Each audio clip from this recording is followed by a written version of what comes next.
Great. Thank you, Stacy, for being our captioner tonight. And hi, Kate. Thank you for being on the call with us today. We have a lot on our agenda. It's great to see everyone. Let me start. We've done the roll call. The first thing I'd like to do is go through and read the agenda for all of us. And if anyone has any questions, please stop me.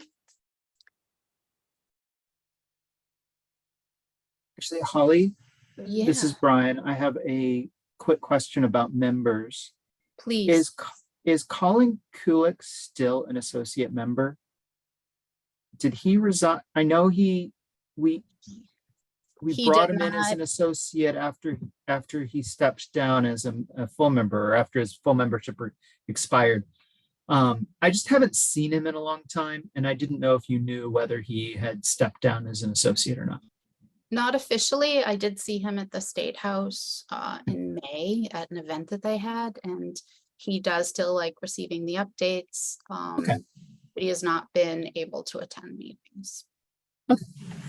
But thank you for asking. You're welcome. I will leave him on the list. There's no need to take Henry him off. Hardy did officially Yes. resign. Yes.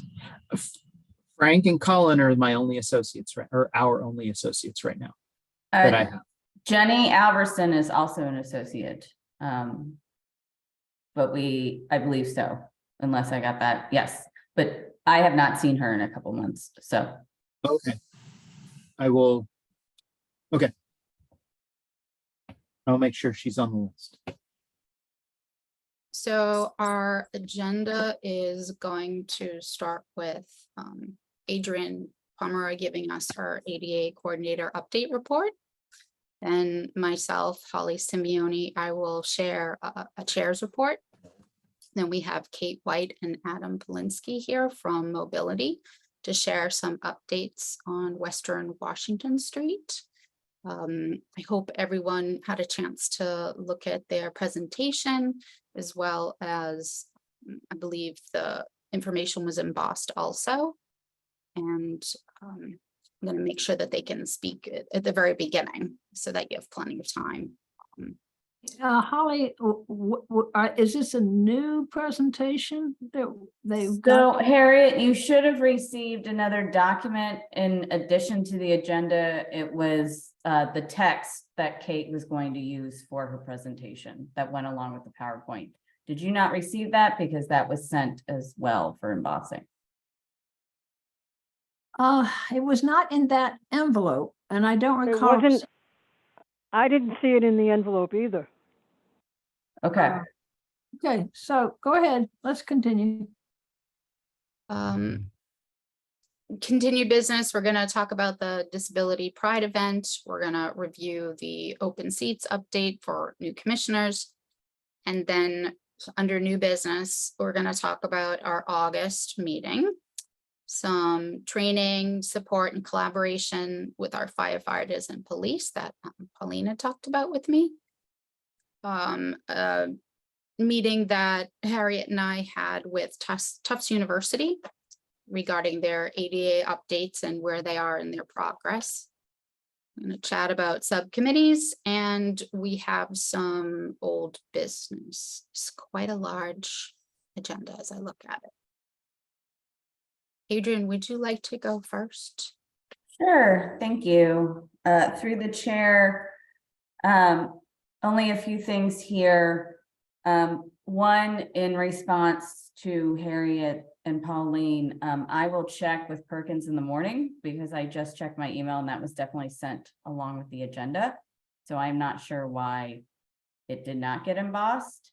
But I just wanted to confirm that you two only received the agenda. You didn't receive any other documents. No. Right. Okay, that's good to know. And I apologize, but I will check on that for you and then have it sent out just so you have it. Thank you. With that said, I just wanted to take a few minutes to talk about sort of the process and timeline upon the next time you all decide what you're going to spend money from the accessible parking fines fund on. And this is sort of feedback, not only from the RSJ department, but also the procurement and auditing office. So we make sure we're following the timeline that every department and commission does have to follow. We really need to allow 4 to 6 weeks upon submitting an invoice for a requisition for that to be paid. And I submitted the invoice for the baseball tickets. That turnaround was like a couple days, under 2 weeks, just about 2 weeks with mailing. And it was at a very, very busy time of year, budget season, as we like to affectionately call it. And those two teams are extremely busy paying off and receiving from other departments invoices to essentially close the books, if you will, on this past fiscal year. So at any time of year, we really prefer 4 to 6 weeks. So one that gives time to gather any additional paperwork if we need it, time for mailing and time to process, and also making sure that it's equitable, because the city pays all sorts of people all of the time. And every department, and thus every commission that are part of departments, needs to follow that.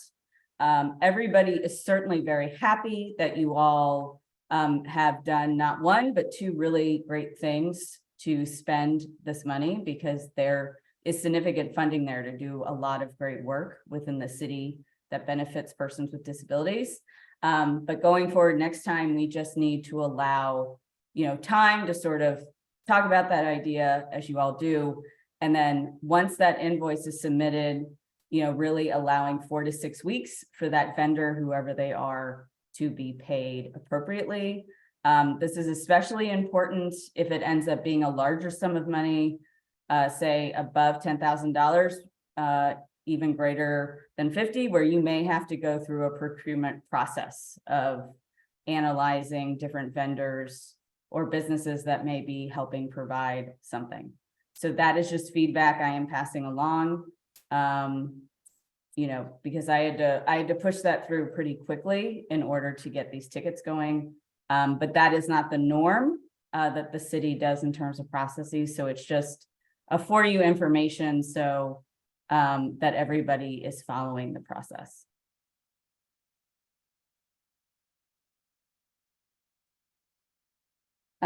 Speaking of baseball tickets, and I know Holly will probably talk more about this later.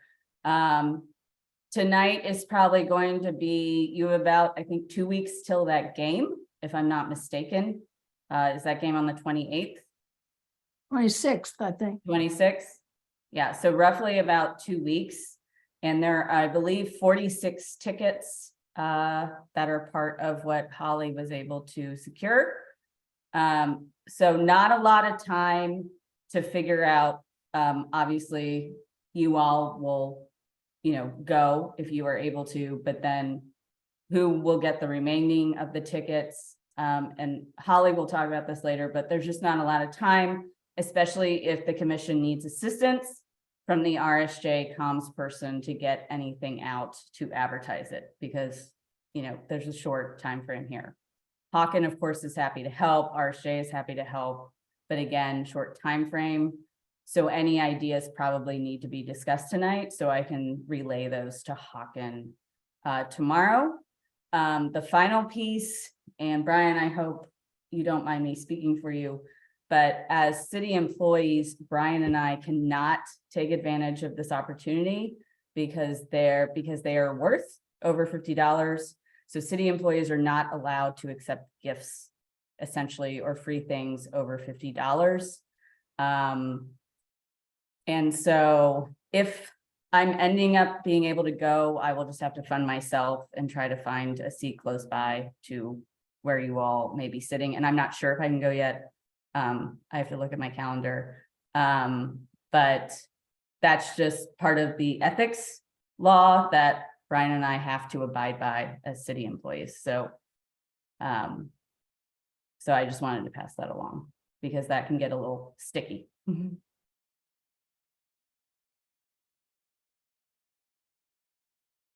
Thank you, Adrian. Anything You're else you want to add as your update? I did see your email, Holly, right before this. As some of you may, I think everybody is aware, you all voted last month to increase the seats on the commission from 9 to 13, and the state statute allows for that. So you all made that decision, which is great. The call has somewhat officially closed for the 3 seats that were open.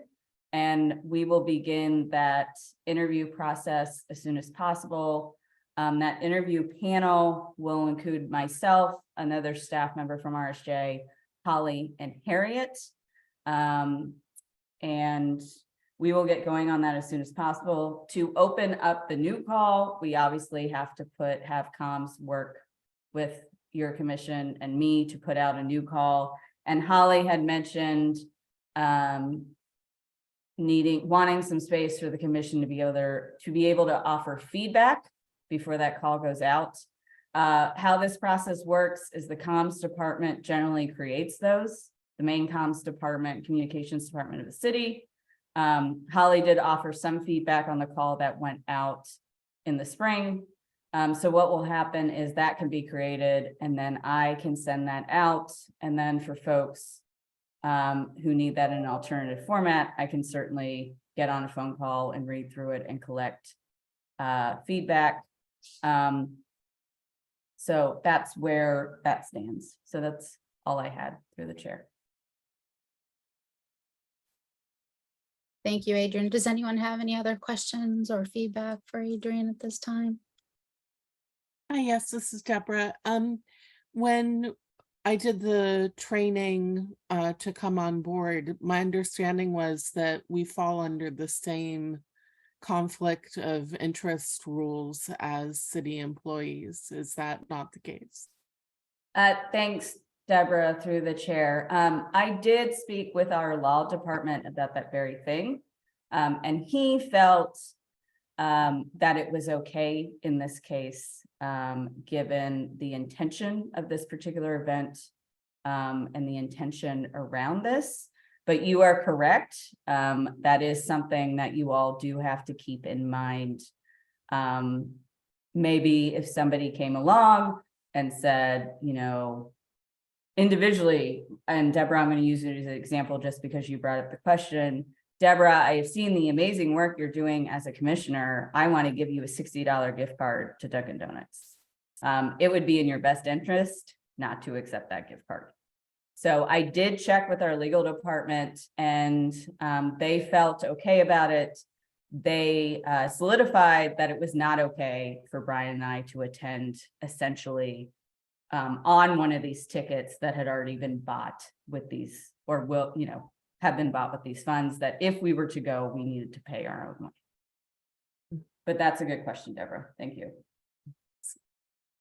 Any other comments or questions? This is Harriet. I understand the ethical dilemma, but just as the department saw some exception possible for us as volunteers who've signed the same ethical conflict thing, you know, my question would be, one of the things that is important is connecting with each other. That includes you and Brian in a social event like that. And obviously, okay, these were costing tickets, and we can have other social events in which we can connect with each other. That was one context. And I only wanted to express another one, which is it would be great to have a couple of people who are pretty knowledgeable, like both of you, to accompany us to the game. You know, my health has been so wonky, I will not be able to go. But still, you know, it's an interesting, I see the conflict, and I see that we have to adhere to the ethics of it all, but it's an interesting and not probably looked into exception. Just for simply saying it, I don't expect anything to change. Thank you. Yeah, Harry, this is Brian. maybe there's an argument, but it's not an argument that Adrian and I should carry forward. I can say that I can't commit to attending this evening, but if I can manage to free up that evening from family duties, I plan to attend, and I don't have a problem buying my own ticket. That's Yeah. great. Thank you Yeah. very much. Yeah, Now- and similarly, Harriet, it's the same for me. My family doesn't live here, but I have a cat, but she'll be fine for, 3 hours while I go to the baseball game. And I love baseball. I'm actually a baseball person. But yeah, it's just, there's no argument here because it's just something that Brian and I can't, navigate, which is why I asked our law department, because I for sure the intention there was wanting to make sure this body was okay with the intention. And part of that, I don't even want to call it an exception, Harriet. It has to do with that the intention of this, when Holly researched this opportunity, was to, it's Disability Pride Night. It's a night that, is done every year in the season for the Boston Red Sox. And so it's an opportunity for all sorts of folks who may self-identify, and maybe people who support them, to be at a baseball game and be together. So I think that's where, this makes this, somewhat okay, because, as far as I know, everyone on this call, on this commission, self-identifies. So that's sort of where it's okay in that matter. But, like Brian said, I'm okay attending and being there. And I actually will send Brian the seat numbers that are on the invoice so we can figure out our seats. That's probably something we need to do. That was going to be my next question. We probably need to do that. Let Yeah, me we see probably if should do I that can soon. help. I can reach out to Hannah, who booked these seats, and have her do the heavy lifting to see what's available, knowing that it needs to be a $50 seat. And it would be great if we could. Is Hannah the person who helped you get the tickets with the Red Sox? Yes, Hannah is the amazing group ticket sales human. If she can tell me which ticket to get, which seat to get, I will buy it. Yeah, same for me. Okay, Yeah. one seat each. Yes. Yep. Cats can't go to the stadium. I guess I not. don't have cat day, sorry. No. Okay, I had a couple questions for you, Adrian. It's math, just used to be my strong point. So we have 6 commissioners currently. Yeah. And the call is for the 3 open seats to bring us to 9. Correct. And until we fill those seats, technically we have 7 open until those are filled. Oh, correct. Yes. Okay, and my other question was, you talked about, finding a time, reviewing the applicants. Can you tell us how many people applied in this first round? I believe we have 4. It may be 5 if Counselor Strezzo's constituent reaches out. I mean, obviously it's going to be open again, so there's space. So I'm not overly worried about that, but I believe we have 4. So And yeah, Counselor Strezzo actually sent me 3 okay. individuals. So let's see who applies. That's great. I was just looking for how many do Yeah. we have so far?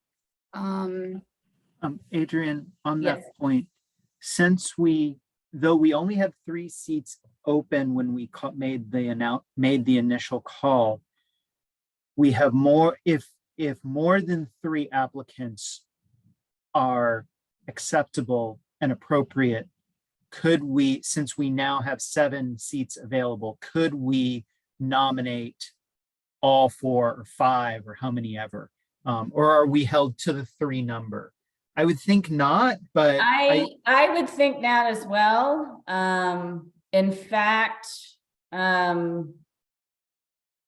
And I will double check with Hannah, tomorrow. In fact, I think it would almost be preferred just because of the process. Once we get past our side of it, or this commission side of it, to put as many as we can forward as available as you understand what I'm saying, because as our folks who just, who joined us recently, there's a couple city council, meetings that you have to go through, and that takes time. Also, just putting this out, city council is going to go on recess for a few weeks very soon. I think that's true, like last week of July and then some of August. Yes, I believe this week is their last council meeting until the beginning of September. Yeah, and so the committee part of that will probably not meet until September, if I'm not mistaken with their timeline. So I feel fully confident that Hannah and folks in that office would be okay with sort of this almost rolling basis, since it's now. But I will double check in the morning, and we can, obviously the call still has to go out because we have to say, there's more space now, because that's what we have to do. But a rolling thing, I don't think that's not the right word, but you understand what I'm saying. Yeah, I think it's like open until filled. The call. will Yeah, be and open. actually that's a really good open till field, and that's actually really good verbiage to actually put as part of this other call, because that way, if you fill some of those seats with whatever we do this month, then that's good. So the only feedback that I was talking about with the new call was changing it to 7 instead of 3. Oh, And okay. then, the second line in, it says each vacancy must be filled by people who identify as having a disability. I wanted that to say, the majority of commissioners are persons who identify as having disabilities. Or I just want to there's got to be a nice way to say Oh, I see. people who may not have a disability, but have interest in being a commissioner are welcome to apply, who are residents. I'm totally not giving this the nice spin, but if comms could wordsmith those are the only things that I was looking to give input on. Okay. I will check. Cool. All right. Kate, you've been very patient, and I would like to come back to my update and ask you to share your screen and start yours. And I'm Thank just you. going to add one comment. Sorry, excuse me. I didn't compare the last presentation to this presentation, but I do appreciate that you had responses to some of the feedback from the last time that we spoke with you. So thank you very much. We all appreciate that. this is Harriet, excuse the interjection through the chair. And I don't know, since Pawnee, I will not be seeing or understanding the slides exactly, if it's possible to say what areas you have modified according to our suggestions or recommendations. That would be phenomenal if that could work. Thank you. Hi, Harriet. This is Kate. I'm happy to. Just a quick overview. The slides I'm using today, I'm mainly going to read through the text, and there's one image that I'm going to describe, which is a map that illustrates the proposed changes. But the majority of the slides talk through feedback that we received in a discussion with the chair, and then kind of incorporated or not incorporated into the final proposed designs. Does that work, Harriet? Yeah, well, you're saying sort of, I think the same thing, but in different words. So that's what interests me. What the commission via Holly suggested and which changes you put into the proposal. That's helpful. Thank you. Absolutely. Well, good evening, everyone. This is Kate White. I'm the Outreach and Engagement Planner for the Mobility Division. I'll be talking tonight about the final proposed designs for Western Washington Street. Adam Polinsky is not able to join, but my hope is that Brian could chime in if there are any specific questions around construction or very specific questions about engineering. I'm going to share my screen, but these slides are available as meeting materials for this evening, as well as a Word document that was or will be sent for embossing, if I'm understanding correctly, that it did not make it into the packets. So for some background, the city of Somerville plans to reconstruct sidewalks and repave Washington Street between Webster Avenue and Line Street. So it's around Union Square to the city line at Cambridge. As part of this effort, we aim to redesign the street to increase safety and comfort for people walking, rolling, biking, driving, and taking transit. In 2020, we implemented a pilot project to increase the reliability of the Route 86 bus, which runs along the entirety of this segment of Washington Street. We did this by painting short bus lanes on the street and installing a separated bike lane with flexible plastic posts. Over the last 3 years, we engaged community members to hear feedback, we collected traffic data, and evaluated safety and travel needs to develop a new permanent design for Washington Street. Sorry, folks, bear with me. My mouse isn't working. Just give me one moment. There we go. So the city is proposing to install bike lanes on both sides of Washington Street. Protected bikeways offer the most comfort for people biking and have the widest appeal to riders of all ages and abilities. One side will have sidewalk level bike lanes, so bike lanes raised to the height of the sidewalk. And the other side will be street level, so on the street, and protected with concrete curb barriers. We will construct expanded bus stops to provide a larger waiting area. Expanded bus stops also reduce bus delay because the bus doesn't have to pull in and out of the vehicle lane. We will construct raised crosswalks across Washington Street and across some adjacent side streets, and we will plant new trees along the reconstructed sidewalks. I'm going to talk a little bit more about the anticipated construction schedule, and then I'll dive into more details of the design, and then talk more about the specific feedback we heard and our response to that. But for any information about this project, as well as other transportation safety improvements in Ward 2, we have a website at somervillema.gov/Western Washington Street or Western Washington. That holds all this information.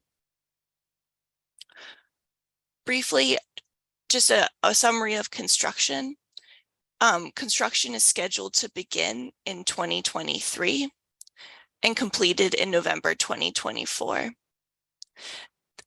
The speed humps around Ward 2 will likely be installed in 2024. City contractors will start on sidewalk reconstruction and then move to repaving the roadway and installing the new traffic calming features. If you're interested, you can stay up to date on construction through multiple mechanisms. If you're signed up for city alerts, you can get phone, call, text, or email notifications. You can subscribe to the city construction newsletter, which provides a summary of construction in the city each month. And then we'll post regular construction updates on the project website at somervillema.gov/Western Washington. And if you have any questions during construction, our construction liaison is available at construction@somervillema.gov. So now I'm going to summarize the proposed changes, and then I'll discuss the specific feedback we received from the chair. Along with the proposed changes for Washington Street, I'll talk through the streets that will receive speed humps in Ward 2. So for people traveling by bike, as I mentioned, we will now have protected bike lanes on both sides of the street. Where there is parking, we will have the sidewalk level bike lanes, and where there is no parking, we will have bike lanes on the street separated from vehicle traffic. Separated bike lanes, as I mentioned, are at the street level, but separated from motor vehicle traffic with barriers. In the case of Washington Street, we're going to use concrete curbs. So these are similar to when you drive into a parking space sometimes and there's a concrete curb at the end to warn you of a wall or a sidewalk in front. We'll use concrete curb barriers and place plastic flex posts on top to create a vertical barrier. The raised bike lanes are protected bike lanes raised to the sidewalk level and separated from the parking lane with a granite sidewalk curb. So for people walking and rolling, there will be 4 raised crosswalks across Washington Street. So 5 raised crosswalks across the side streets that intersect with Washington Street. And we will also construct a raised crosswalk on Perry Street at the entrance of Lincoln Park. Raised crosswalks make crossing the street safer and more comfortable for everyone. And since they are elevated, people driving must slow down as they approach the crossing. And raised crosswalks can be easier for people using mobility devices to cross more easily, as you do not have to go down and up off of a curb ramp. Some bus stops will be consolidated or moved. All 7 of the bus stops along Western Washington Street will become floating bus stops. Floating bus stops are expanded sidewalks that provide dedicated, separated and dedicated waiting area and boarding areas for bus riders. Floating bus stops streamline the bus service, allow the bus to pull directly up to the curb so that it can be more fully accessible, and it's separated from the bike lane so that there's no conflicts between the bus and people traveling on bikes. We will also construct raised intersections. So this covers the whole intersection instead of just one crosswalk. At the intersection of Washington Street and Skian Street, Hanson Street and Skian Street, and Oak Street and Houghton Street. And again, this helps people driving to slow down. We see an increase in people yielding to people in the crosswalks and just reinforces slower speeds.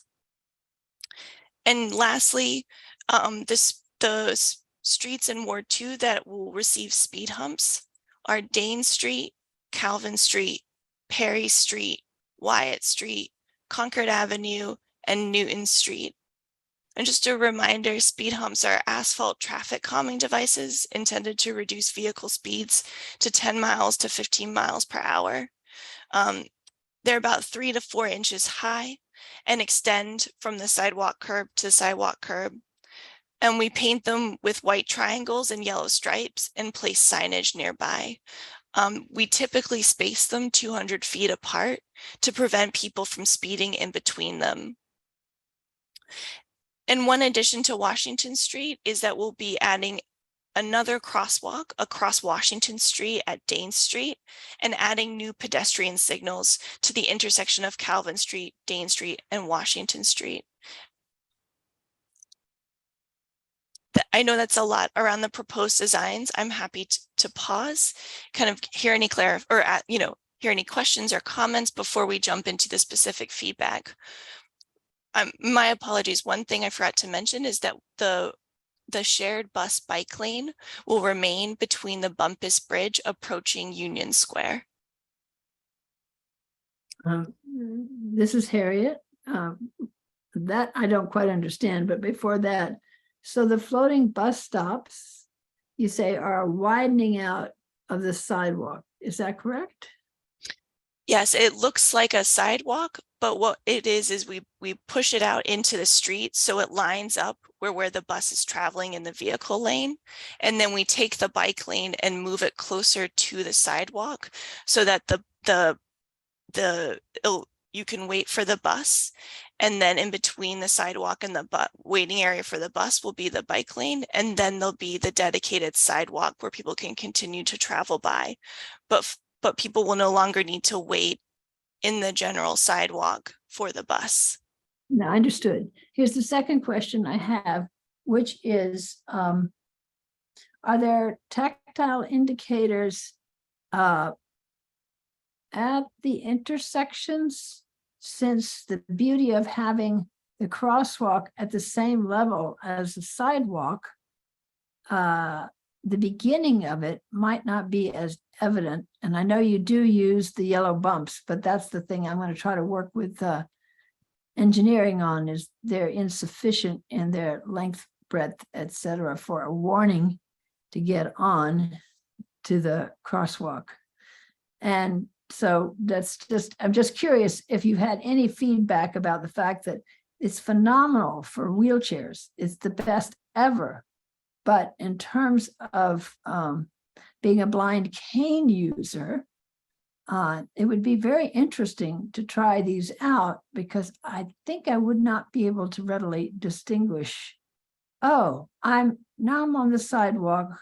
Oh, maybe there are a couple of bumps here. Oh, and now I'm on this raised thing. Do I have to get to the edge of that raised crosswalk in order? See, usually blind people, such as myself, we travel by touching edges, the edge of a sidewalk, the edge of whatever, edges, so that if I'm trying to cross on a crosswalk, normally if it's flat, just like the street, well, I listen my best for the traffic, and if it's flowing with me, that helps. But the point being, it's not entirely clear to me if it's just a smooth, I assume it's a smooth curve from the edge, let's say the right or left-hand edge of a crosswalk, melding back into the street. Is that true? I'm sorry, that was a number of questions in one. That's confusing. Please Well, don't worry. And oh, sorry. Yeah, no, I was just going to say, so number one, it's that it's interesting, this whole idea. I'm glad we have bike lanes, but it's not entirely clear how a blind cane using person would manage crossing bike lanes and the raised crosswalks. So maybe that simplifies it. Thank you, Harriet. This is Kate, and maybe I'll start, and Brian, you could follow up. So at the floating bus stops, there'll be 2 entry points that kind of line up with the front and the back doors of the bus. And at those 2 entry points, we will have tactile warning pads. And in between that, a vertical barrier to call out there is separation between the floating bus stop and the bike lane. So that, again, so that there knows that there's entering. Brian, did I capture that accurately, or do you want to add? I think there was also Kate, no, I think you captured that well. By the way, this is Brian. Harriet, one thing that we try to do is make sure that every time that a vehicular and a pedestrian space are adjacent to each other, that there is a very obvious distinction between the two. At a crosswalk, we always put in a tactile warning panel. And that's something that I think you should show me how they work for you when we meet. But even on the raised crossings, we have the tactile warning panels. So if there is not a vertical curb, there is a tactile warning panel for the entire length of the crossing, so that you can't walk around it. And if you do walk around it, there would be a vertical curb. So you should be able to notice where you're leaving the pedestrian space and entering either a crosswalk or the vehicular space. And we have those at, even when you're crossing a bike lane to get to the floating bus stop, there are the tactile warning panels that you would have to cross to indicate that you're crossing the bicycle lane in order to get to the bus stop. Okay, we'll check it out. Thank you. I have a question. The The first photo, it shows a sidewalk. And it's got the striping, you can see I'm not gonna describe it well. The question is, there's a cone. And then at the edge of the tactile warning, there's like this, like makes a gut. It's kind of like a little piece there. So it's like another raised. Get everybody's, what are you saying, Holly, face on, and I don't blame you. Maybe Holly, this is Kate. Could I jump in really fast to describe the specific image you're talking about? Yes, I've seen those before, recently, and I'm trying to figure out, is that to keep people from not going too far? Is that to help with rain not spilling over? So please, Holly, are you referring to the white cone sticking out of the concrete barriers, or the orange cone that's in the photo next to the pickup truck? so not the big photo, below it, Oh. there is 5 little photos. Got it. The first one has that edge. I see what you're saying now. It's kind of curbish, but it's kind of not. And I've seen a few of them. I was just hoping you can explain, how they work and Yeah. what they are. Right. So that first photo is the floating bus stop photo. And with the orange pylon cone. So the white, what you see so you're basically standing on the crosswalk that crosses the entire street, and you're looking up the street at the floating bus stop. And you can see on the left side is the vehicular travel lane where the bus would stop. And on the right side is the bicycle lane where a bicycle would travel. And that's why it's floating, because it's kind of floating in the middle of the roadway, with bicycles on one side and buses on the other. Right next to the orange cone is a tactile warning panel that signifies that you're exiting the pedestrian space of the crosswalk, or of the floating bus stop, and entering the crosswalk. I think that's answering your question, but I'm not entirely sure. I wish we could make it bigger. So I've seen these. I can do that. Just that little picture.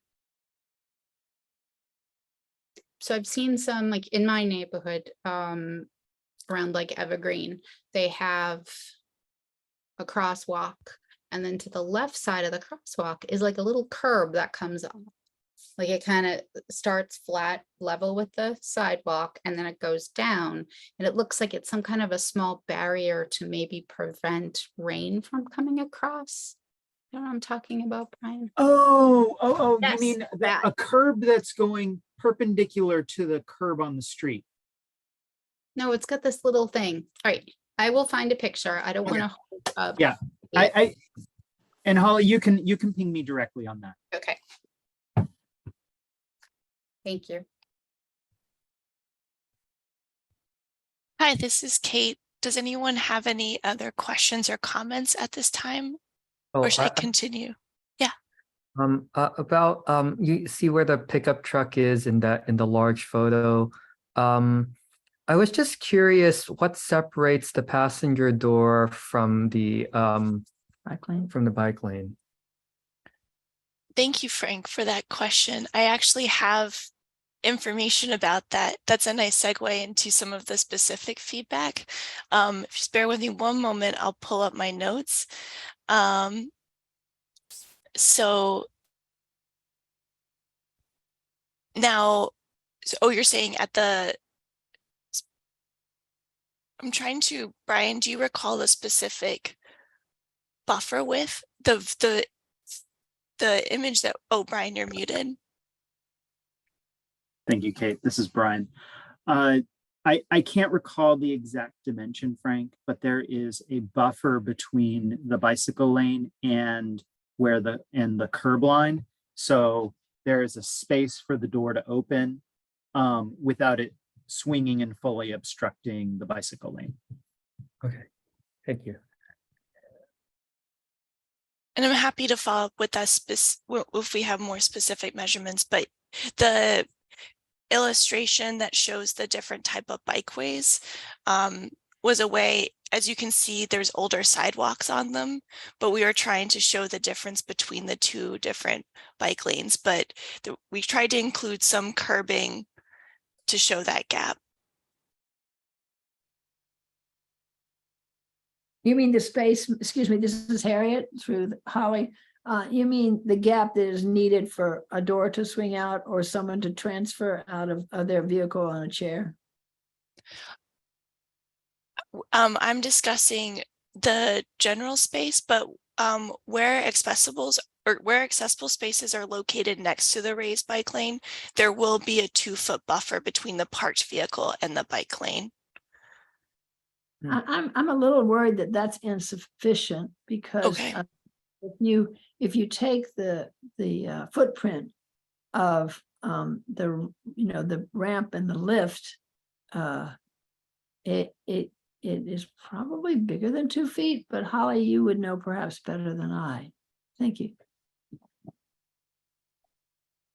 I'm just So- capturing that note. Yeah, Kate, actually, I can give a little more information on that.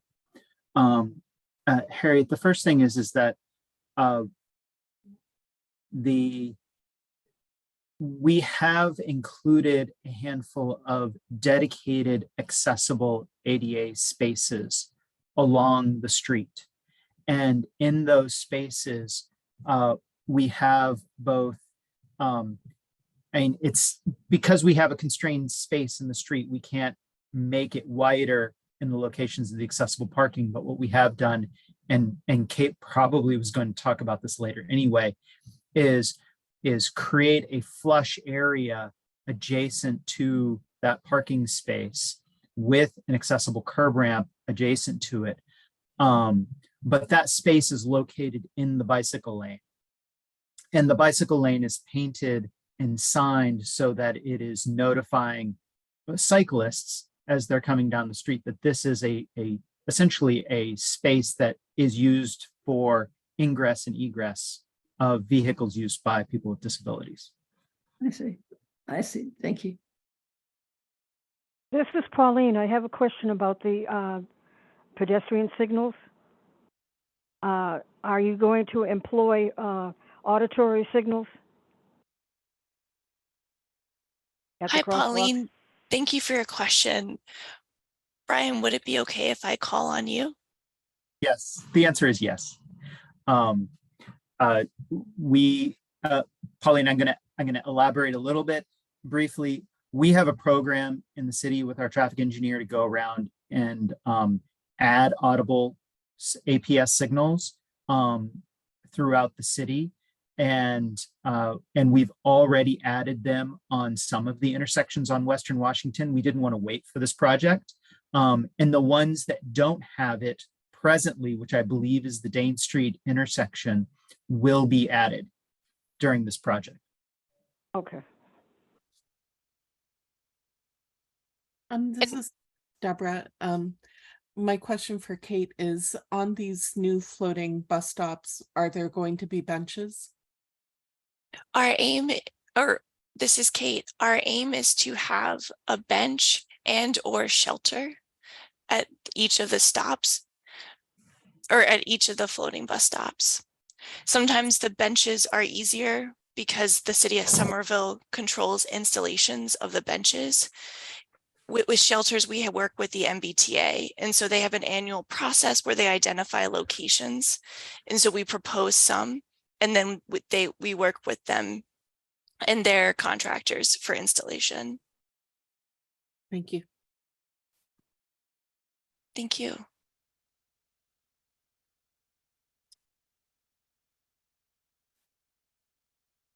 Well, maybe I can move to the additional slides, but at any point, please continue to ask your questions or comments. And also I'm available for if anyone wants to email me and talk about anything in more detail afterwards. So the first question and comment we received from the chair was, can you provide if this was a parking option near the Beacon Street intersection, an accessible parking option near the Beacon Street intersection, can you use paint to differentiate the accessible space, especially with the bike lane, and help to signal to people biking that they are traveling next to the accessible space and be more aware and bike slower? So as Brian described, and I'll provide a little bit of detail as well, we'll have new accessible spaces added on Washington Street at Calvin Street and Perry Park. And the two spaces near Kingman Road will be put next to each other, and that flush curb that Brian was describing will be constructed. If anyone visits the West Branch Library, we have a similar example right in front of the West Branch Library. The accessible space, the existing accessible space at 303 Washington Street will remain in place, and the bike lanes next to the accessible spaces will be painted blue to make them easier to find and to warn people biking to be cautious while biking nearby. We will also paint, and Brian, if I incorrectly describe this, please let me know, but a blue backed icon on the accessible parking space itself. So there'll be a painted icon on the space and then a blue painted bike lane next to it. And then overall, we will have a total of 9% of the parking spaces within the project area are proposed to be accessible. So we didn't include an additional option near Beacon Street. However, we wanted to ask, we would be happy to hear feedback or consider options for an accessible space on Beacon Street instead of on Washington Street near that same intersection. I also wanted to describe the overall number of spaces. We will have 8 loading zones, which is about 14% of the spaces. We will have 6 metered parking spaces, which is about 10% of the parking spaces. We will have 23 2-hour except by permit parking spaces, which is about 40%. We will have 5 accessible spaces, which is 9%. And then we will have 16 teacher designated spaces, which is about 28% of the project area. So if you're familiar, for outside the Argenziano School, parking right on the bridge is designated for teachers, and that will remain the same. And then again, kind of on similar topic, the chair shared with us to be mindful of safe unloading and loading for people with mobility impairments. Accessible spaces have been located as close to key destinations as possible and at the end of the parking lane, so to provide the maximum amount of space for loading and unloading. They will also be placed as close to curb ramps as possible where we don't have, as Brian described, the flush curbs. And then where accessible spaces are located next to the raised bike lane, there'll be a 2-foot buffer between parked vehicles and the bike lane. Hey, this is Holly. I have a question. Yeah. If you can go back to that picture. Is this a mock-up or is this what it looks like? This is an example with not a fully without the vertical barrier in the bike lane, but this is an exact example on Grand Union Boulevard. We're just showing the blue bike lane. So what I'm seeing is a car parked, and you can see the sign that says it's an accessible spot. And in between, to the right of the car, before you get to the curb, is a big bright blue marker, which is fantastic. So if you're riding your bike, you're alerted that there's something there. What I didn't see, Kate, is that particular handicap spot isn't painted blue. Oh, so my apologies for my description. What I meant is the full space won't be painted blue. On the parking space, where the accessible icon, we'll paint an accessible icon with a blue backing. So it won't take up the full space, but sit right in the middle. Of where the car is though, like the ground where the van can park, isn't that supposed to be painted blue? like in a parking lot, you're supposed to have blue markings with the white wheelchair, and then in front of it, there's the accessible parking sign. Holly, this is Brian. There's no requirement for the entire space to be painted blue. It needs to be identified. Many places just have white stripes with the white handicap symbol identifying the parking space. Given that these are in streets, we use colors to really highlight conflict zones rather than highlighting an entire parking space. I can tell everyone that the big section of blue marker for bikers is a huge improvement. So thank you all for that. Sometimes a whole bunch of blue paint makes a whole big difference. So thank you. Thank you.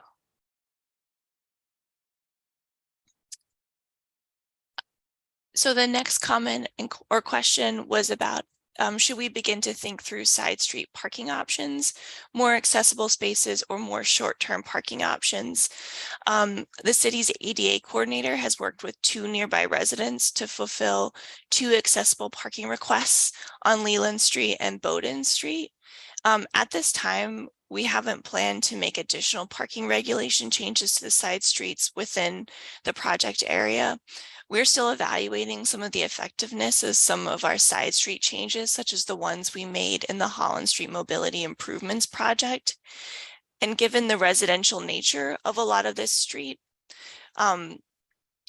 we propose to keep it primarily residential permit parking required. So and I can understand 22,551 spaces in the city, residents. And if you need a handicap spot, an accessible spot, and you're not a resident, you can't park in that spot. You can park at a meter and not pay the meter. So if it's all residential and there's no way of having someone come over who's a guest, there's very limited parking, and that's a walk. How do people who need an accessible space to visit someone, or for whatever reason, who may not be residents, like that piece, it does exist? Absolutely. And Holly, are you talking about the side streets specifically and not Washington Street?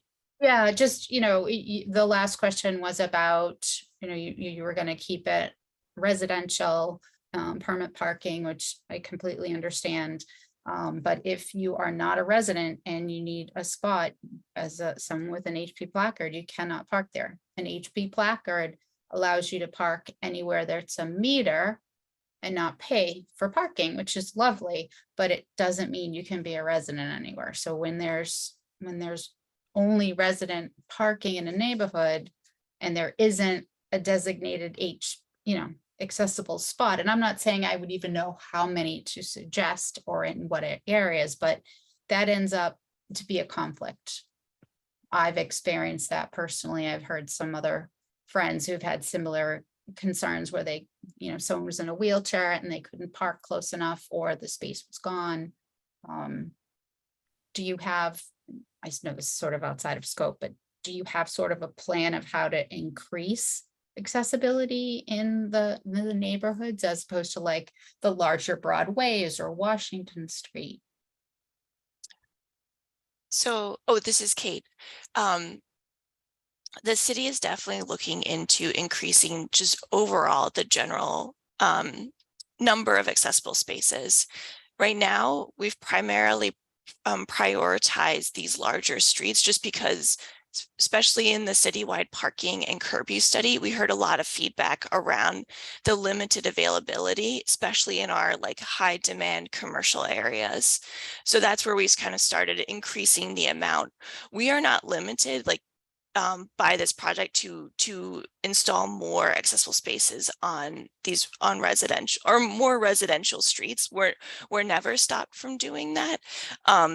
the things that we've been looking for is, are they near curb ramps? Are they not? And we are looking from feedback from community members. And so, and actually advocacy that we heard was why we proposed to install one right at the entrance of Perry Park, not Lincoln Park, off of Perry Street, Perry Park. Perry Park, why can't I think where Perry Park is? It's right on Washington Street.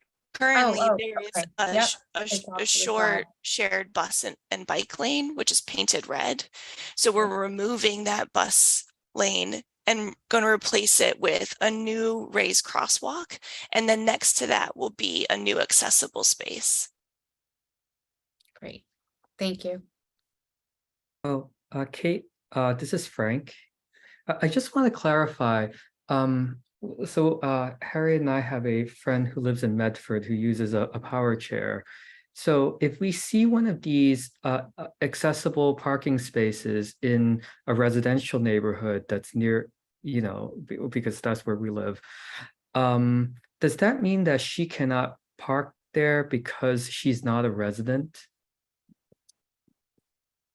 Hi, Frank, this is Kate. That's a great question. And I do not know that off the top of my, or I don't know that at this time, but I'd be happy to follow up with that information. Brian, Okay. I also saw you on mute. This has come up before. Frank, any parking space labeled as accessible is available to anybody who has an accessible placard, whether or not you live there. Oh, okay. Oftentimes we have accessible accessible spaces that are specifically requested by a resident, and they are non-exclusive. So anybody with a placard, not just that particular resident who requested it, may park there. Mm-hmm. Adrian, I repeated that correct, right? You did, and I believe on that application for that HP spot, or accessible parking spot, it is noted that it is, even though the resident is making a request for it, it is not exclusively for their use. Now, what we do find is that if they get one, if it's approved, they use it quite often. So often we find that it is not available, quote unquote, to the general public that may visit that street. This is Harriet, through the chair. I have one additional thing to point out, which is, maybe I misheard your question, Frank, but what I was thinking was, it is not possible, probably anywhere in the near future, that there would be on any side street, at least, block per block, one accessible parking spot. But the question remains, if I have a visitor who can come, but there's not an accessible marked place, if they were to park in a resident-only parking place with either their HP placard or license plate, would they be tagged or would that be accepted? That's a good question. Okay, so and out of a non-Somerville resident parking in a resident-only spot that it does not have any HP markings. I mean, the parking spot itself has no markings, is not designated as handicap only, but their car has handicap plates or a valid placard. Will they get ticketed? Hi, this is Kate. So they can still always use a visitor's pass. So if you had a friend visiting and they wanted to park in a resident space, whether they had a placard or not, a visitor pass is still always valid and allows for, depending on what kind, 2 to 3 days. I'm looking at the parking website at this time to completely verify. I do not know, Right. but from my understanding, and I see Holly. You have to have a resident sticker for wherever you live to park in a resident spot Yeah. anywhere in the state. Having a placard allows you to park anywhere in the state that's a metered spot and not pay the meter. It's a meter, it's a free meter parking opportunity. Yeah, I mean, if you were to park in an accessible spot, you would not be paying a meter. And if you were to park at a meter, you wouldn't pay for that either, for that spot. But you have to have a placard to be parked in a place with a placard. And I think you answered the question, Kate. This is Harriet through the chair, that indeed with good planning, well, I mean, if each person who at least owns a residence will get the guest permits. If people are renters, do they get guest permits? That I don't know. Yes. They can pay for This- them. This is Kate. Anyone with a residential address, whether they own or rent, can apply for a visitor's pass and actually can apply for up to 2 passes, either for the length of 2 or 3 days. Right. I'd also like to add that if you're having a party and you're gonna have it on, you have 2 passes, but you're gonna have 6 cars. If you call 3011 the day before, the day of, they will make a note. They're very accommodating because we all want people to come over and visit. And if you let them know, where you are and how many, you will not be ticketed. It's not like an everyday thing, but we've done that in the past. So you. we are an accommodating party city. That's right. It's very nice. People don't always know that they can do that, but and they're very responsive. We've done that for some of our Thanksgiving feasts, which had lots of people.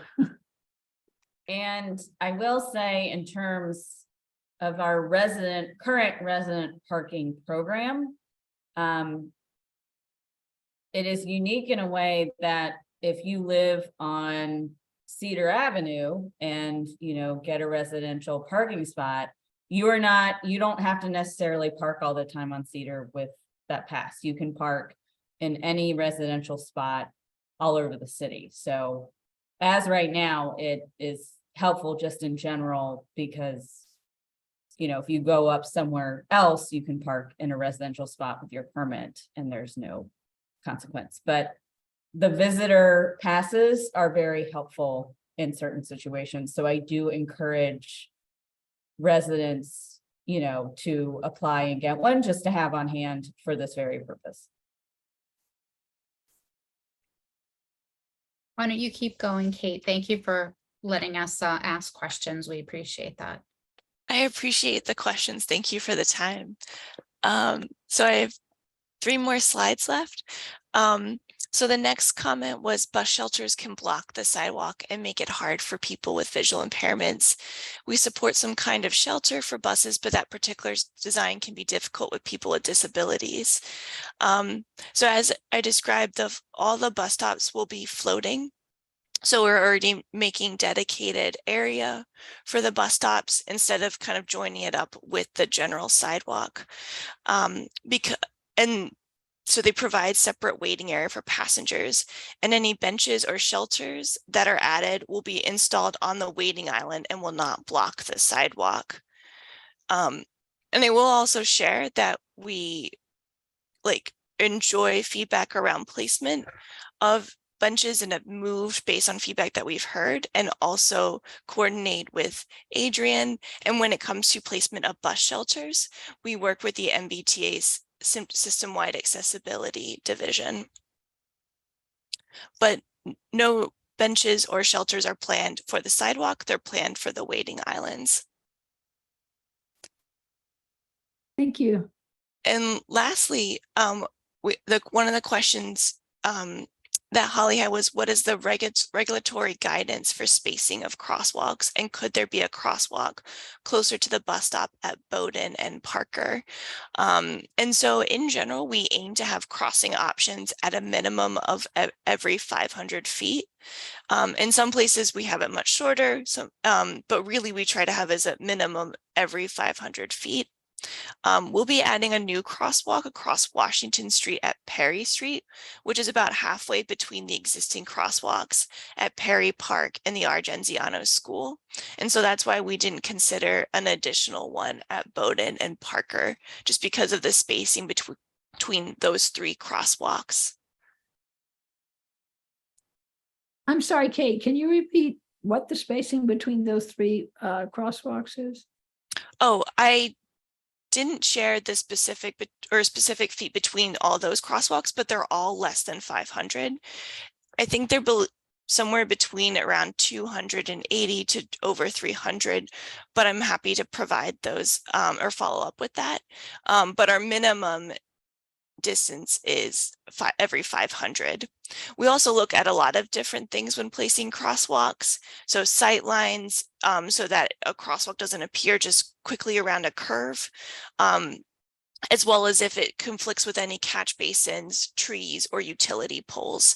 And because we were able to add the new crosswalk at Perry Street, we felt that there was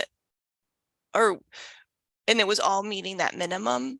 That's why we did not add an additional crosswalk. Hmm. And lastly, I just wanted to share that I provided this in the Word document sent for embossing, but also in the meeting materials for tonight, a summary of the feedback that we heard from community members throughout the whole process. And this is summarized by the themes of transit, bike facilities, pedestrian facilities, driving and parking, greenery, maintenance, and speed humps. So if you're interested, I wanted to include it for your review in the meeting materials. It's also available on the project website. But I specifically talked about the feedback we had heard from Chair Simeone, but happy to talk more about the overall feedback. At this time, I'm going to stop sharing screens and happy to take further questions or comments.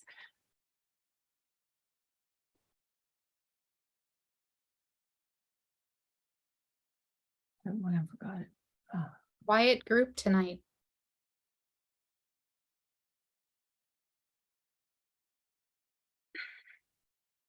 Okay, well, thank you very much for the update. Yes, the only question, here's the only thing I think that's interesting, this is Harriet through the chair, Kate, is the only thing that's interesting to me, and there probably aren't even ADA clear guidelines regarding this.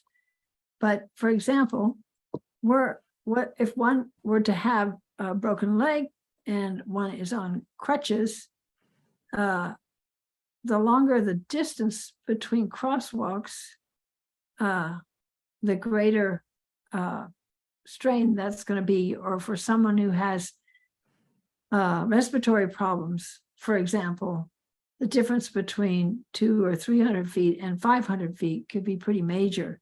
So obviously the consideration of that you have to have clear sight lines is tantamount to everything else. But it's just an interesting problem, because I remember earlier in this year, I believe, or last year, we were talking about moving some of the accessible parking places, and it was going to necessitate a much longer walk to the businesses that were otherwise nearby. Do you remember that, Holly? Yeah, I think that was a little bit of what Kate addressed in the beginning. I think that was sort of because it was the more Union Square end. Remember, we were like, oh, you can move it there. Can we also have one here? And there was one was going to stay. This is this is Kate. I'm familiar with, I think, that discussion, albeit it was, I think, with my team member, Greg Hannafin. But it was citing a new accessible space closer to the post office in Union Square, I believe, as well as an additional one on Somerville Ave. And then he, I think you did both. Yeah. Well, that's great. Thank you. Any other questions? We know how to reach you, Kate. We appreciate your time. We certainly do. Thank you very much.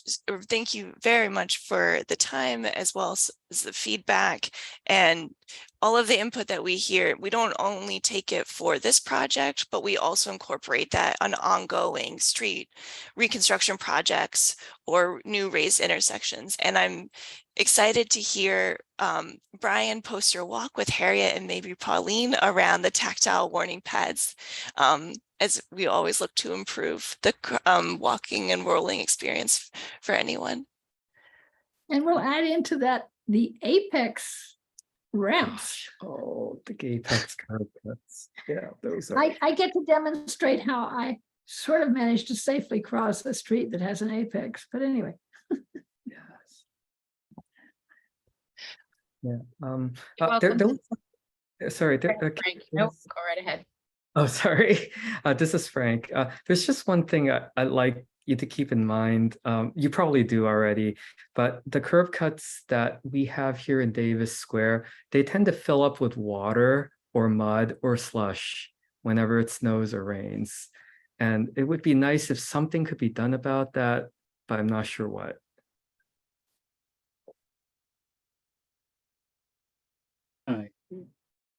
Frank, this is Brian. That is the bane of our existence, is the crosswalks that fill up with mud and slush. I'm with you 100%. When there's an uncomfortable tension between putting in enough crossings and putting all the crossings at the top of a hill so that we avoid that. We can't always get enough drainage going by because so many of our streets are so flat. We just can't always get enough drainage. And as soon as you get, especially in the winter, as soon as you get snow piles, snowbanks on either side, that snowbank basically creates this dam and like basin that the water can't get out of. I don't know if anyone's ever found a really good solution for that, except for putting a catch basin at every single one, which isn't very practical. But yes, that is something that we try to avoid. It's just not easy. Yeah, okay, understood. This is Harriet, and I assume that the biggest problem is that retrofitting any of these ramps is a real difficult thing to do. I mean, I was just wishing, you could just take a teeny little channel that might divert it to further down Like the a curb. French drain. Oh, no, but just a little bit of a channel down the side of the ramp that would be able to go down a little lower than the curb that would keep it going away from the curb. But I don't know anything about pavement, and I don't know very much about the whole ability to do that. Just a thought. That's all. Yeah. We need a No, vacuum system that would actually pull the water away. No, it's so hard. It's all about heights and the geography and the things you can't change. We'd have to either eliminate the sidewalk and have everything flat with vacuum. But I think if someone could figure it out, it would be you and Frank. Harriet could invent something. And I'm sure Brian and Kate would jump right on it. But yeah, it's a balancing act. Yeah, for sure. Understood, yeah. Stormwater Roomba. Sorry, what'd you say? Stormwater Roomba. Yeah, I have to say though that the raised crosswalks just solve this problem. Frank, that's brilliant. I forgot about that. Yes, raised crosswalks do substantially improve that issue because we have to put a catch basin at the head of every one of them pretty much, and it just lifts everything up. I did not think I'm going to remember that. Yes. Selling point, Brian. from At one point, one engineer to another. Here you are. Okay, so I'm gonna go back. And Kate, please, you're welcome to stay if you'd like. I'm gonna go back over just a few things that I had on my report. We already talked about the post receipts. We talked about the candidates. We need to talk about August. I'm gonna postpone. I'm gonna cancel our August meeting and suggest that in September we meet in person or in some type of a hybrid mode. I see the cat's tail up like she's excited. Jill will not be joining us. So no. And I know that it may or may not work for everyone, and I want to be respectful of that. But I think we also have talked in the past about needing to be in person. Adrian, of course, we need to find a location.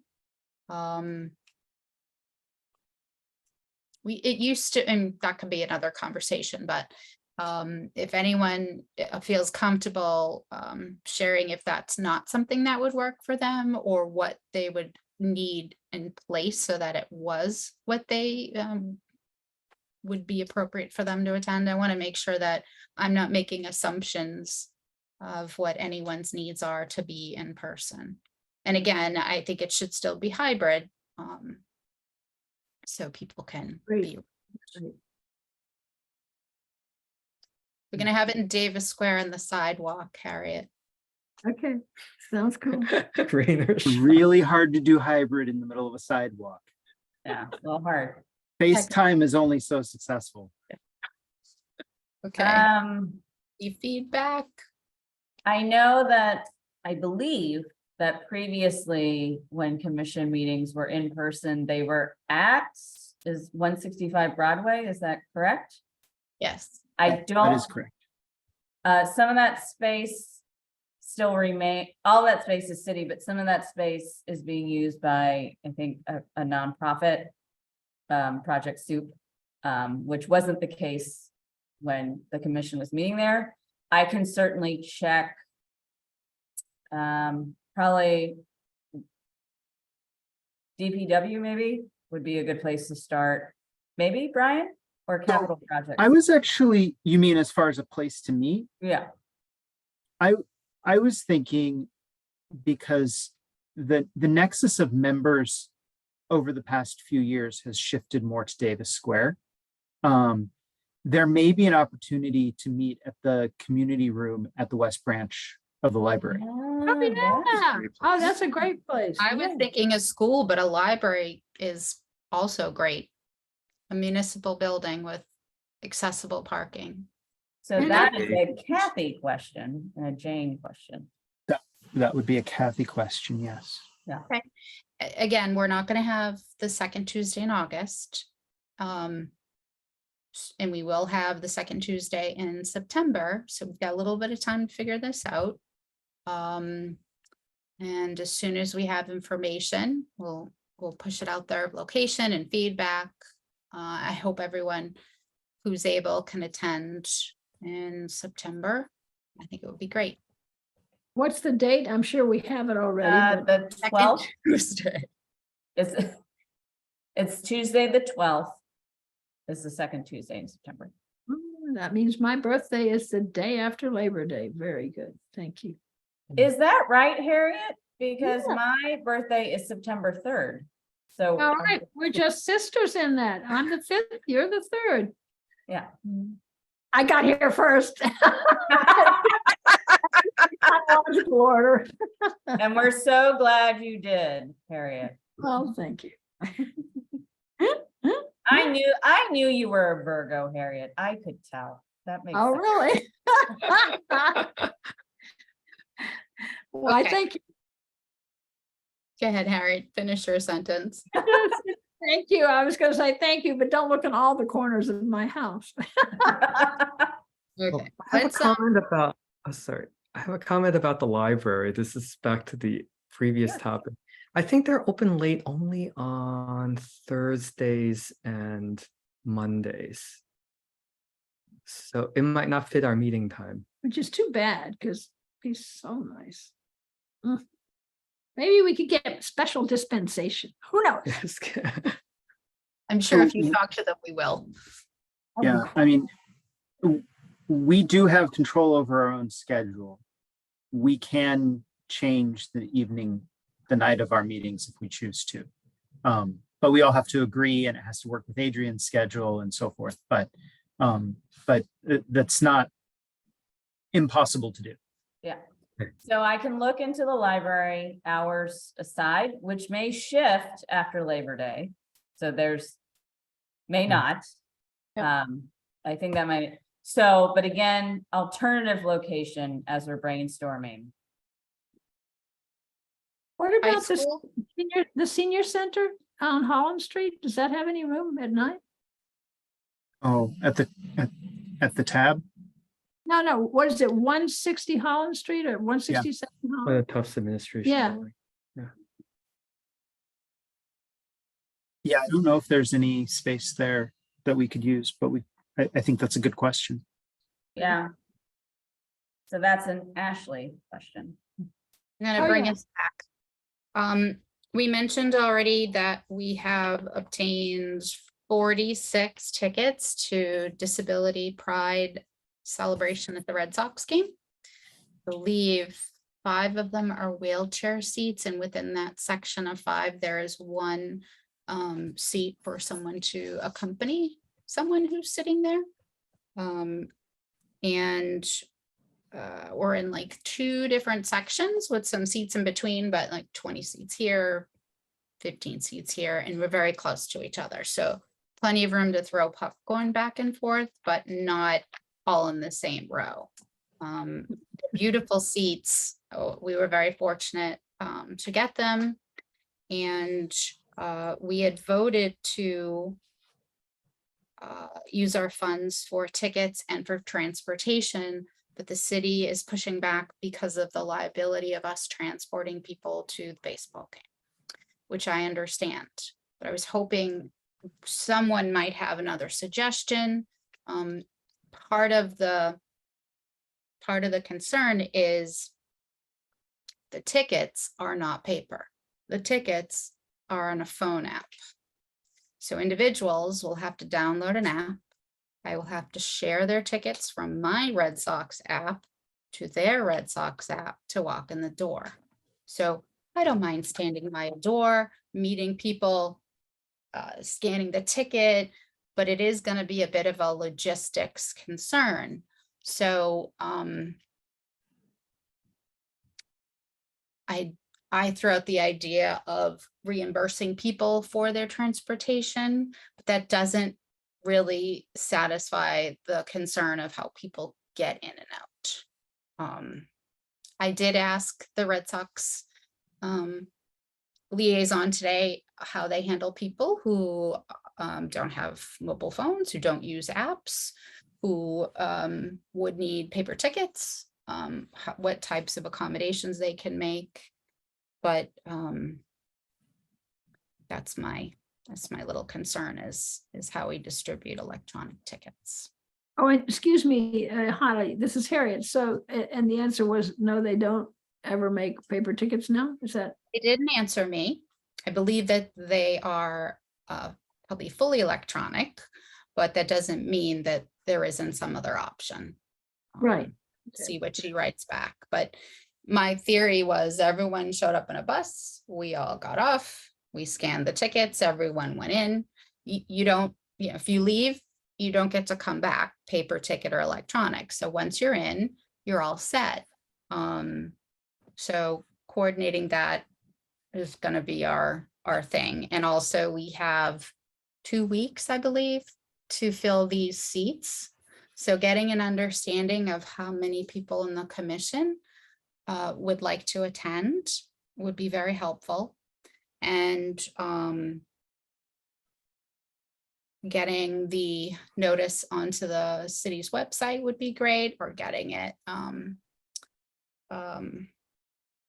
the Somerville Journal. It's a very, very short window right now.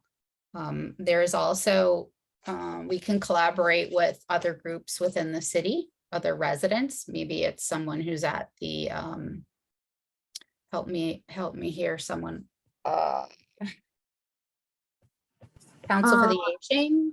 Yeah. And I was also thinking, is there a way, does Somerville Media TV thing, cable TV, do they have an everyday show that we can put announcement on?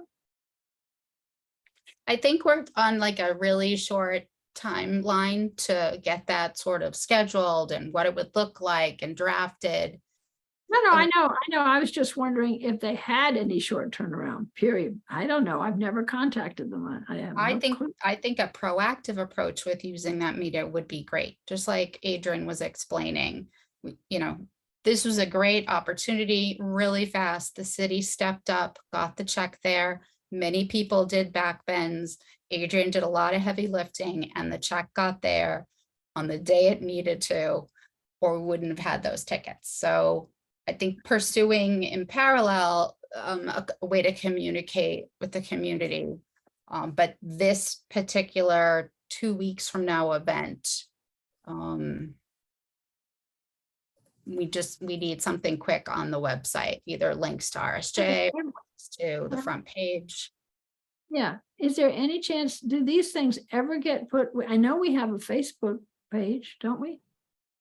Yeah, so Harriet, through the chair, so what would have to happen fairly quickly, to the chair's point, is, there would have to be some sort of verbiage created, sort of advertising the opportunity to attend. Also, just given the intention of the use of this funds, we would have, the verbiage would have to be very specific that this is an opportunity for Somerville residents who identify as having a disability, because this money is supposed to benefit persons with having disabilities. And then there would have to be some sort of instructions about how to reserve their spot. So are they reserving it through me? Or are they reserving it through Holly? Who is keeping track of that? Because say 50 people see it, we have, if all 6 commissioners go, we have 40. You understand, is there a wait list in case somebody, decides they can't come the morning of, and we have to make, phone calls or emails to fill that spot. So we can certainly do our best. I can certainly do my best on the side, but again, it is an extremely short timeline. And part of that is that often all communication for city things that goes out often has to be translated. And I can tell you right now, there's no time for that. Okay. I have one further question. Sure. Maybe it's 2. I would like to recommend in the verbiage that your and Holly's email be, or somehow a joint thing, so that both of you get that communication. Otherwise, it's going to be herding cats. That's just, I don't know how that would be done. I'm just suggesting it. The second thing I would like to point out is there needs to be a caveat, because often a person with a disability has a friend who has a second part as a support person. Sure. They're able-bodied. So how does that work with saying everybody must identify as disabled? How does that work? So I'm not sure. So this is where it gets sticky, Harriet, because this money is intentional for benefiting people with disabilities. Now It's we know, celebrating disability. yeah. And that is not to say that, because I have had former colleagues who have attended this very game last year, and some of them do not identify, but they attended to support colleagues who do. So I don't think there's anything wrong with that. I think we could say, and their supporters, or, however we want to word that. I think that's fine. Maybe it is for residents who identify as having a disability and those who are to support persons with disability, or this is to celebrate disability Yeah. pride. Right. It's not to say you have a wheelchair, you don't have a wheelchair, you have a hidden disability. We cannot discriminate and force someone to say, I have a disability, I want to go to the baseball game. Because someone could simply say I do and not. I don't think it's fair or ethical to say you have to have a disability to come to Disability Pride. But I think if we're able to, again, target groups like the Council on Aging or I wish there was a way to reach out to like the schools, but we have to do it quickly. But the bigger issue isn't filling the seats. The bigger issue is how do we all get there? And So- we've spent Holly, 2,000. may I make a suggestion on that? Please do. One is that I think there's benefit to advertising to residents who identify as having a disability. They can self-identify, we're not going to police it, but I think saying it is important. And then say, and a guest. So any person asking for a ticket and a guest that joins them. And that, I think that would achieve the goal without having potential free riders or minimize that risk. That also reduces, if people are coming in pairs, that reduces the amount of number of parties that whoever's doing the logistics has to deal with. That means it's really, closer to 20 parties, not 40 people. Or hopefully 40 someone individuals to coordinate. maybe someone in that pair is able to use the mobile device to get in. Right. And then the second, the kind of hang on question is that, can one mobile device get multiple people in? Can you give the ticket? Can you give 2 tickets to one person's device? Yep.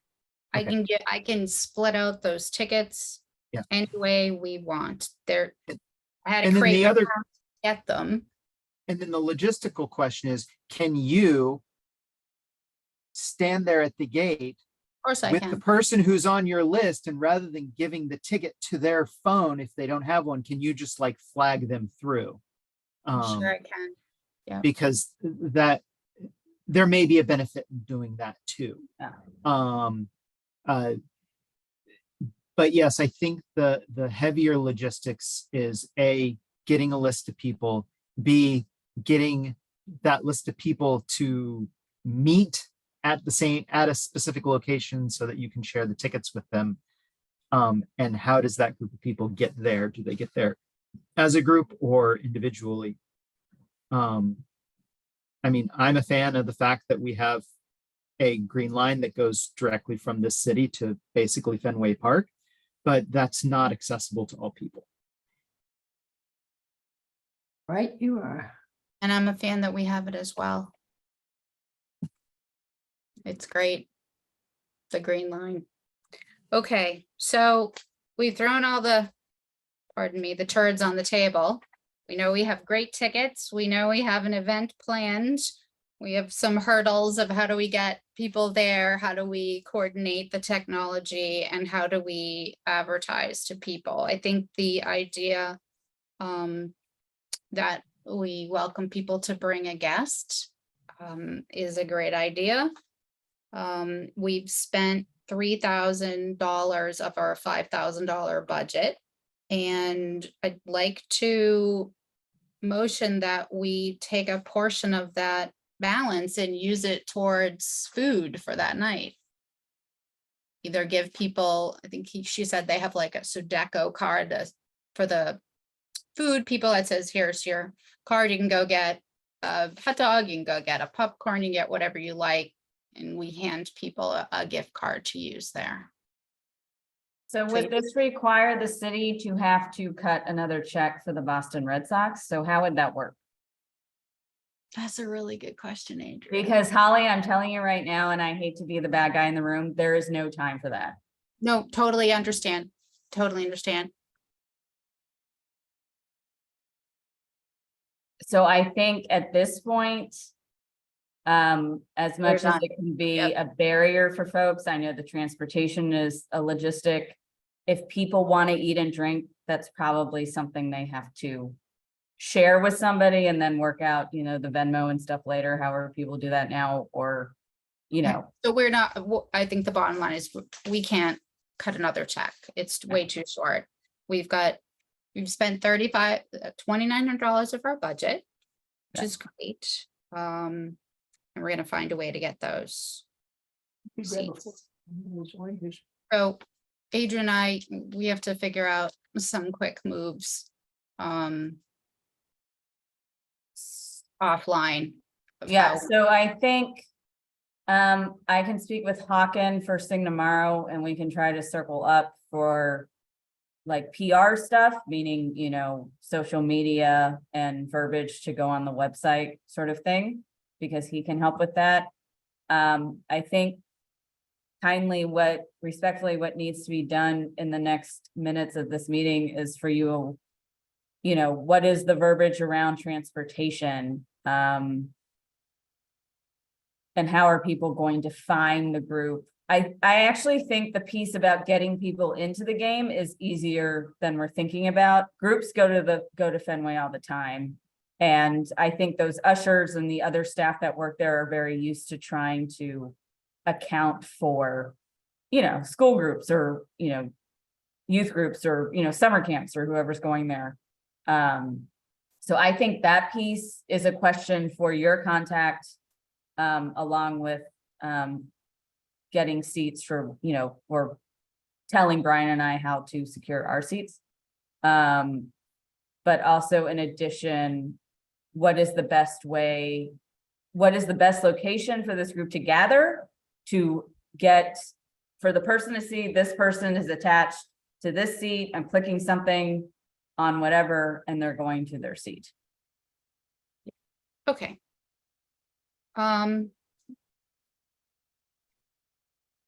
So we're in agreement that it's Disability Pride. We're inviting residents. Do you say who identify as having a disability?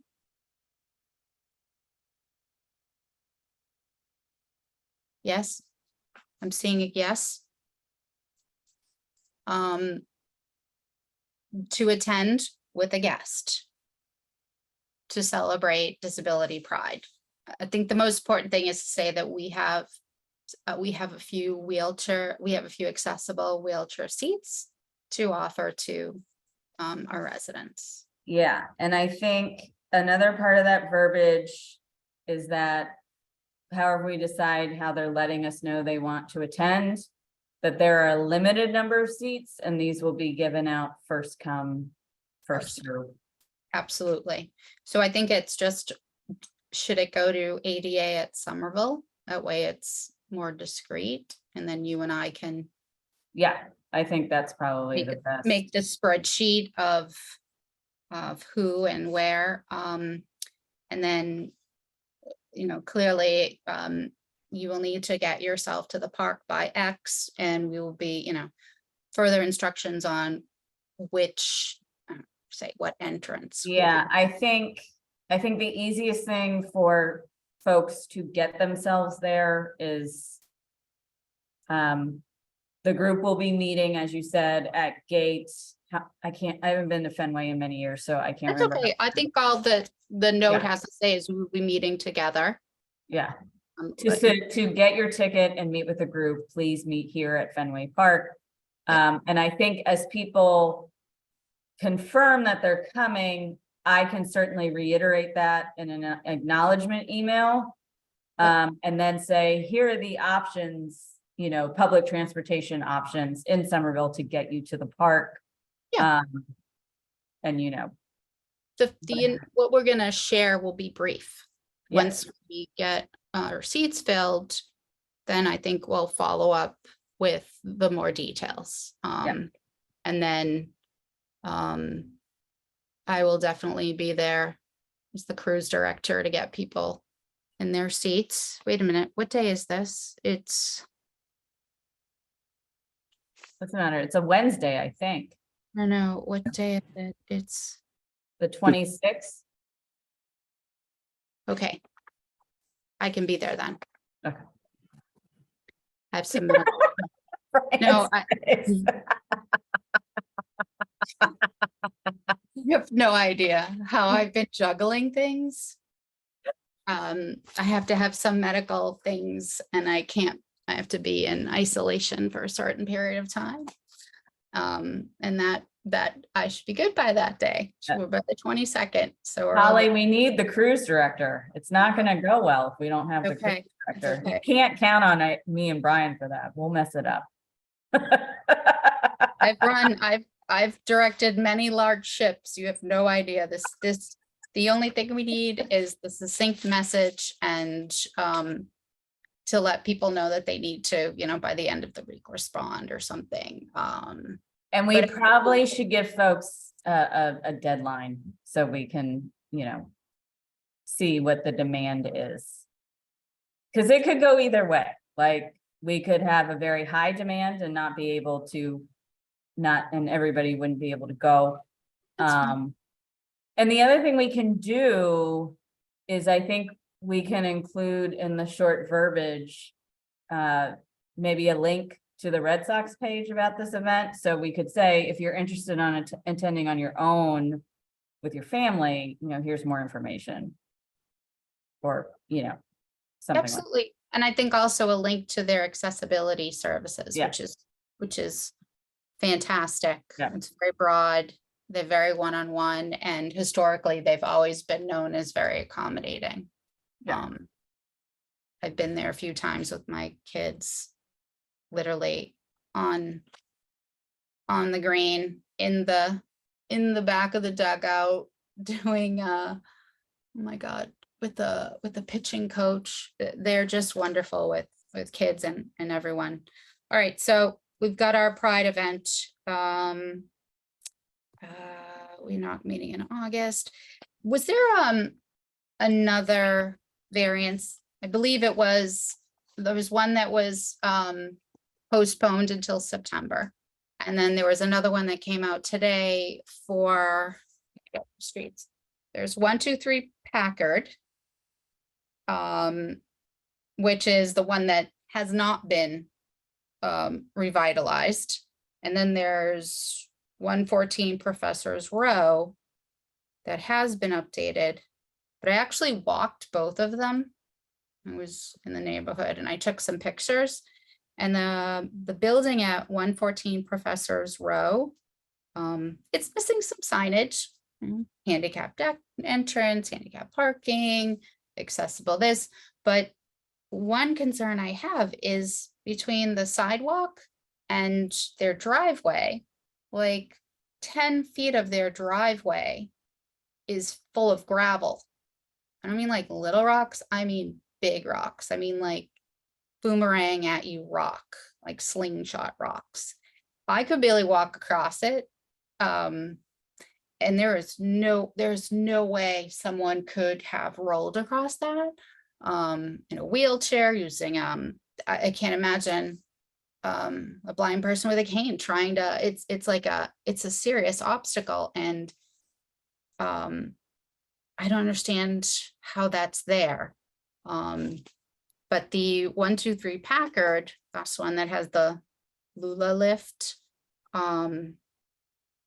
does not look like they've done any of the work yet at all, which is fine because they're waiting for the variance. But I know it said, you sent it to me today and I got it as well from Bradley. 1 and 2 were approved, but 3 was not. Yeah, let me find it. I just had it, disappeared. So section 28.1 was granted as proposed. Sections 30.1 and 31.1 were granted as proposed. Is that referring to the building code? I think it's referring to the original application in terms of, I guess, numbers or sections. I almost wish they would send a copy of the original application when they send the decision, because it would make it much easier to reference. Actually, 123 Packard Ave was. This is for going to 114 September. Professors Row. This isn't for Packard.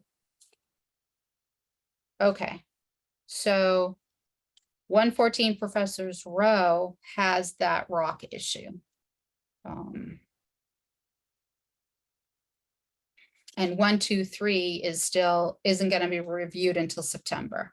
is you got some things directly that say we're gonna put in another one, or we need an additional one. There's been a lot of back and forth with those, with the two at Tufts. Yeah, did you talk with them yet, Holly? I know they wanted to talk to you. So the chat with Tufts was just an overarching, these are the things that we've done, these are the Okay. things that we're moving towards. Some of the things were really fantastic. That same day that I looked at those two frat houses, I drove around past this newly built, I don't know, it was a venue, it was a public, like where people do acting or music, and it was completely inaccessible. It had a parking space on an angle that butted up into, I have to show you the pictures. It didn't have a curb cut, like it was narrow and it was on a slant. And they had crosswalks without curb cuts on either side. And this was all very, very new construction.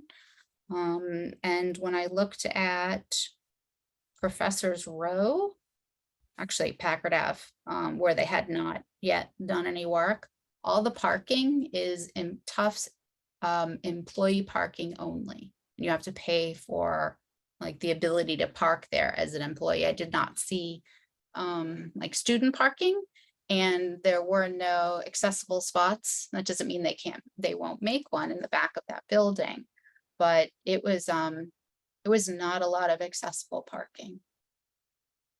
And I mean, Brian, how does the intersection of Packard Ave streets in between, curb to curb, the roadway that's not accessible, and then the curb cut, where is it our responsibility or their responsibility? Like, are they just from there? So so this is Brian. When a private development, which this is, proceeds on private property, they're responsible for what's on their private property. They're not responsible for upgrading the street in front of their property, just as they're not responsible for upgrading the property next to them. That said, if they are reconstructing components of the sidewalk, they have to return it to an accessible condition if it is physically possible. So if the street is over 5%, you can't make the street less than 5%. If there are geographic and geological inabilities to accomplish it, they're not required to do that, but that's very rare. I'm looking at the pictures that I took. I don't know if anyone will be able to see this. So yeah, like if they're, See that angled spot? And there's no break between it on the left side. And the actual curb cut is over here. I can't opine on an existing. No, it's a terrible, terrible picture. I apologize, but yeah, here, let me just try this. I do have a question. Do we have a variance that we have to be reviewing tonight, or are we just talking about existing variances or requests? We are just talking about these requests. The general sense.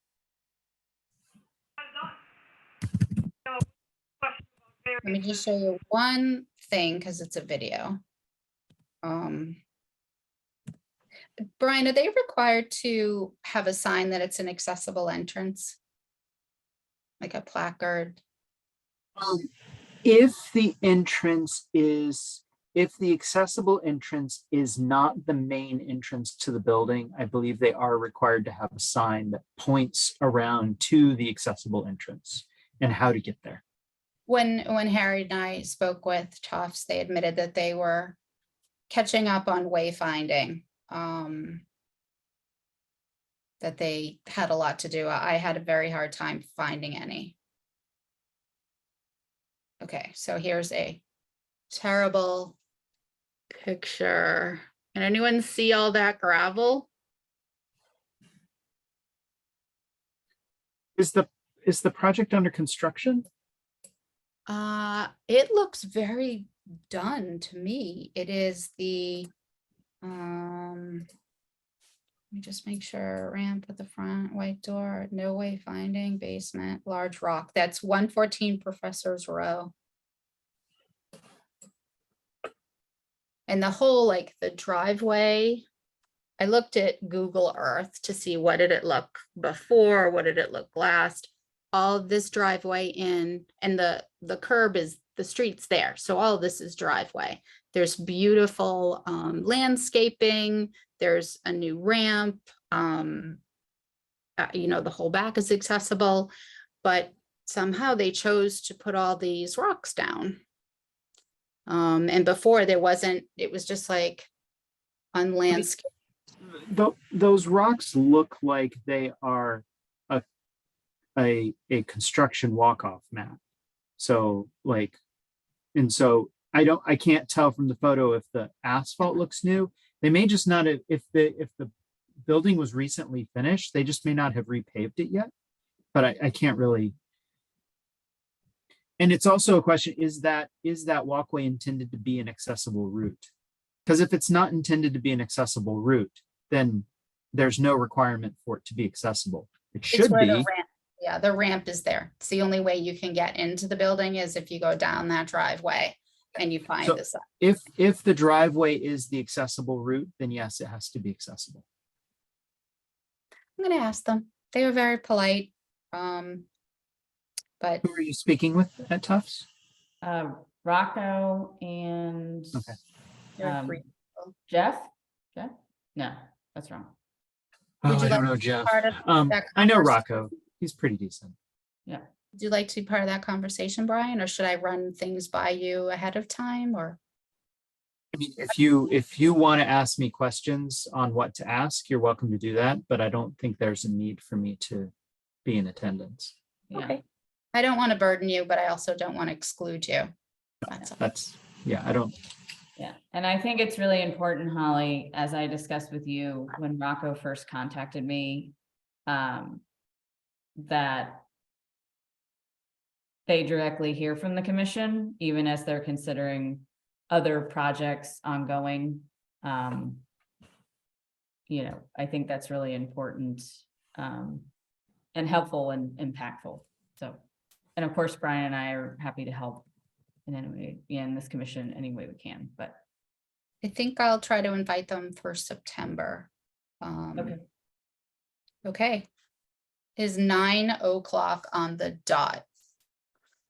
Would anyone like to bring up any other topics or anything you'd like to talk about or anything you would like us to do in September? Or maybe anyone, if people can get back to us in the next 2 or 3 days, if you're going to attend with a guest. One thing I'd like to think about, and we don't necessarily have to do anything about it now, but it seems like the minutes are never getting done and they keep on accumulating. And by September, there'll be nearly a year's worth of them to go through. So maybe it's worth having a second meeting 1 month just to dedicate to minutes. I like that idea. Anyone opposed to? That would be 6 weeks out or so of looking at some dates. I mean, I can throw some dates out there and see what people say. I think part of the reason I haven't been putting them forward is they have to be embossed first. And that takes a couple of weeks. And also it's a lot for people to read through. So we're trying to do 3 or 4. And then we had some reviews of formatting and how best to format a document, like our minutes, not just our minutes, but the agendas, so that when they get embossed, there isn't like these big gaps or it's not translated poorly. But I appreciate your comments. Anyone else have any feedback or ideas about a minutes only meeting? So Holly, as speaking as the secretary, you're kind to take on some of the ownership for the delay and explaining the time it takes to get minutes together. I want to acknowledge that as the secretary, I am struggling to get minutes just written in time. And I've been hesitant to suggest that I may not be the best person to do that while until we get more people on the commission. But when we get more people on the commission, I will probably have to step down just because I'm not doing a good enough justice for this role. It's a lot of work to participate, listen, and also take the minutes. And I know it's a very hard job and it takes a lot of time. We do appreciate all the work that you do. Even if you Seconded. don't have 200 minutes to look at, we have plenty to look at. There are plenty that have been completed and they're very accurate. So This is more of a question than a comment from Harriet through you. I believe that we've gotten at least 4 to 5 months of minutes embossed. And I thought that we had actually passed some of the minutes from, was it we did. 2022, right? September, October, November, December, or something like that. I don't remember exactly. Yeah. So There was a question though on one of them, That's right. because I did not send that one for final posting because I was waiting for that question to be answered or clarify. I think it was a formatting. Yes. Okay. But we can, that sort of format, not decision, we can certainly take offline and figure out what we're missing. I did have one other approach, was to, there are many meetings where they would not need to be embossed to be reviewed. They would need to be embossed to be when they were approved so that all of our commissioners have them. But there are several meetings going back a year when Pauline and Harriet were not on the commission or were not members who could actually vote on them at the time. And that we may be able to share them in print, share them electronically. And I will read them to everyone who needs it, but you wouldn't be able to vote on them. But once they were finalized, you would be sent them embossed so that you would have them, so that you could read them after the fact. So it's definitely a strategy. And I appreciate you bringing that up, Deborah. Pauline, I know we ran out of time, but we had talked about looking into ways for supporting training and collaborating with the firefighters and local police that you had brought up, not training of what the ADA is, but more perspective of as an individual, what things that to sort of to identify what people with disabilities. I can help out. In other words, Oh, I think what we're looking for is behavioral stuff, just help giving people clues how to respectfully work with people. Whom, Pauline, Yeah. thank you, You know, Harriet. how to, as Harriet said, how to respectfully work with people and to realize that there are people who can't communicate easily with police or fire or, you know, other officials like that, where there have been problems as a result of that. Yeah, through the chair, as I stated last meeting, I have conducted one similar training with both police and fire over this past year. There's definitely room for expansion of that training, and I think both those parties do want it again, maybe sometime in the fall, maybe early next spring. So I think a great suggestion, given the time of the evening, if it's all right with the group, is perhaps I could meet with Harriet and Pauline separately and go over with them what I did share and sort of work together about how to expand that training to include both of Sounds them. good. Yeah. Sounds That would good. be fantastic. Thank you. We're not trying to No, replace. and I totally understand that. And I think it's extreme. I'm, one person and I can say what people can do. And I think that's somewhat believable, but there is a much, as I'm sure you know, all of you know, there's a much greater impact when it comes from somebody who is living it. That is their life. Thank you, Adrian and Pauline and Harriet. It is 9:07. I'm going to motion that we conclude our July 11th meeting. Do I have a second? Second. Okay, Harriet's our second. All those in favor? Aye. Aye. Hands? Aye. Ayes have it. We are done. Good night and thank you guys and good luck. Goodbye. Bye. Bye.